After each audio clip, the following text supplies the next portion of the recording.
Jeff the Killer. Jeffrey Woods was never meant to become a monster. He was just a quiet boy in a new neighborhood, trying to fit in. But that changed after a violent encounter with a group of bullies. They came with knives. Jeff left them broken. That night, something inside him cracked. Then came the fire, a lighter, a struggle, and Jeff was never the same. His skin turned pale, his face scarred, his eyelids burned away. But what truly changed was the smile, carved permanent. He stood before the mirror, grinning uncontrollably. "I couldn't stop smiling," he whispered. Then he murdered his family. With his father's knife, he crept into their rooms. Silent, precise. His brother didn't even scream. Jeff vanished. Some say he burned to death. Others claim he disappeared into the woods. But the stories never stop. Now, they say Jeff stalks at night. He doesn't break in. He waits. And when you hear a voice in the dark say, "Go to sleep," it's already too late. He doesn't just kill. He watches, studies, smiles. He wants you to see his face, that twisted grin right before the end. So if you ever see pale skin glowing faintly in the moonlight and feel a sudden chill, don't turn around, don't blink, because Jeff doesn't just haunt nightmares, he creates them. Eyeless Jack. You wake up sore. Your stomach aches. The bed sheets are soaked in something dark. At the hospital, the doctor says your kidney is gone. No signs of forced entry. No witnesses. Just a smear of black sludge on the windowsill and claw marks across the floorboards. They say it was Eyeless Jack, a tall, hooded figure with a blank face and empty sockets dripping with black ichor. He doesn't speak. He doesn't run. He moves like a shadow, silent, patient, impossible to see unless he wants you to. Jack doesn't kill. He feeds. He watches you sleep for nights, studies your rhythms, waits until you're still, deep in your dreams. Then he cuts. Clean. Silent. Some survivors report feeling a cold presence, the faint pressure of fingers pressing into their ribs. When they open their eyes, he's gone. And so is a part of them. But not everyone wakes up. Some never do. And the black sludge? It never comes out of the sheets. Laughing Jack. Once, he was just a child's imaginary friend. A clown dressed in colors, created to cheer up a lonely little boy. But the boy grew up twisted, cruel, and Jack changed with him. Stripped of joy, stripped of color, Laughing Jack became a monochrome demon with a grin that split too wide and eyes that never blink. His laugh echoes through empty hallways, trailing behind screens. Jack doesn't bring joy, he brings torment. And he doesn't just kill, he plays. He toys with your sanity, rearranges your home while you sleep, replaces your candy with razor blades. He makes you question what's real. Parents return to find nurseries painted in red, toys dismembered like real flesh, and tiny teeth embedded in the carpet. The only clue? A broken music box playing an off-key lullaby. If you hear giggling late at night and see a black and white figure in the shadows, don't check under the bed. Jack isn't hiding. He's waiting. Ticci-Toby. Toby Rogers wasn't supposed to survive. Not the car crash, not the trauma, not the nightmares that followed. He was born with SIPA, a rare condition where he couldn't feel pain. Combine that with Tourette's, constant tics, and a mind unraveling after his sister's death, and Toby was already on the edge. Then he started hearing the voice. Whispers and static. A tall man in the trees. Slender man. Now Toby wears a brown hoodie, goggles, and a mouth guard to hide the permanent grin beneath. He carries twin hatchets. Fast. Precise. He twitches before he attacks. A warning if you're paying attention. But you won't have time. If you hear crunching leaves at night, or feel the air shift as something rushes past, don't look back. Ticci-Toby doesn't chase.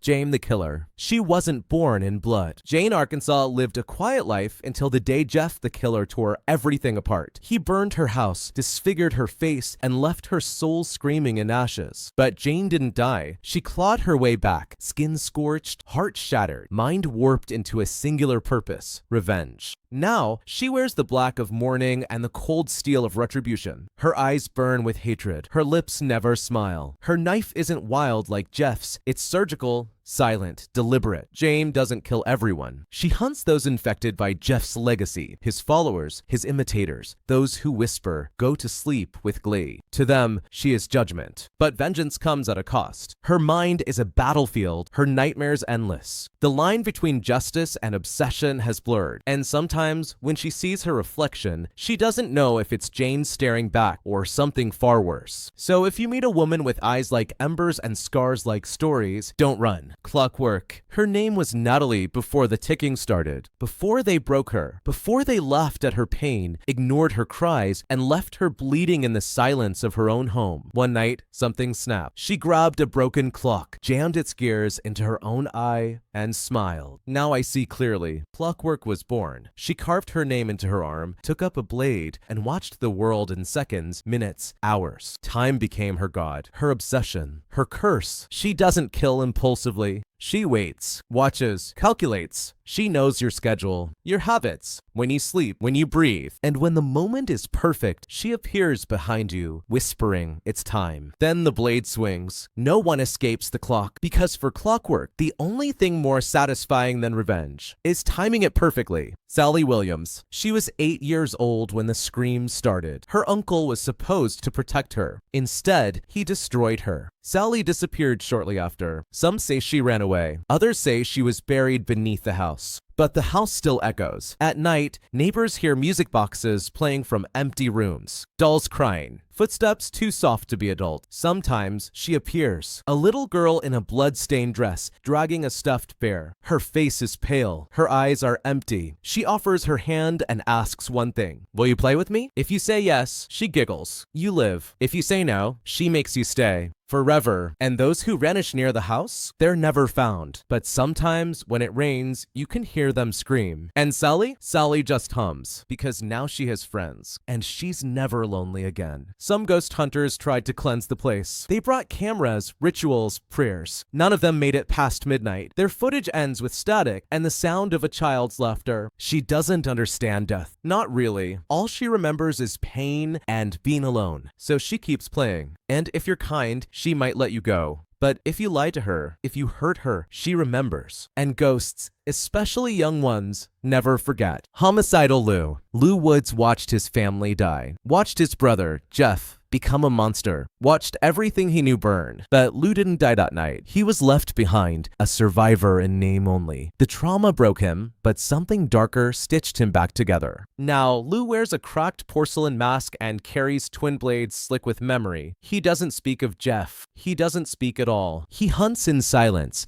targeting abusers, murderers, reflections of the monster his brother became. Some say he's trying to balance the scales. Others say he's just trying to forget. But the truth is this: Homicidal Liu doesn't kill for pleasure. He kills to keep the screaming quiet. If you see him and you're innocent, you'll live. If you're not, there's no mercy behind that mask, only judgment. People have tried to talk to him, to reason with him, to reach what remains of the broken boy inside. But Liu no longer trusts words, only actions. He leaves behind no messages, no symbols, no taunts, just silence and bodies. Some believe he's tracking Jeff, others say he's trying to erase every trace of their shared past. But Liu isn't a shadow of Jeff. He's his mirror, twisted, shattered, but still staring back. And sometimes the mirror strikes first. Thank you so much for watching this video. If you'd like to discuss it or suggest new ideas, feel free to leave a comment below. Don't forget to subscribe for more amazing content. See you in the next one.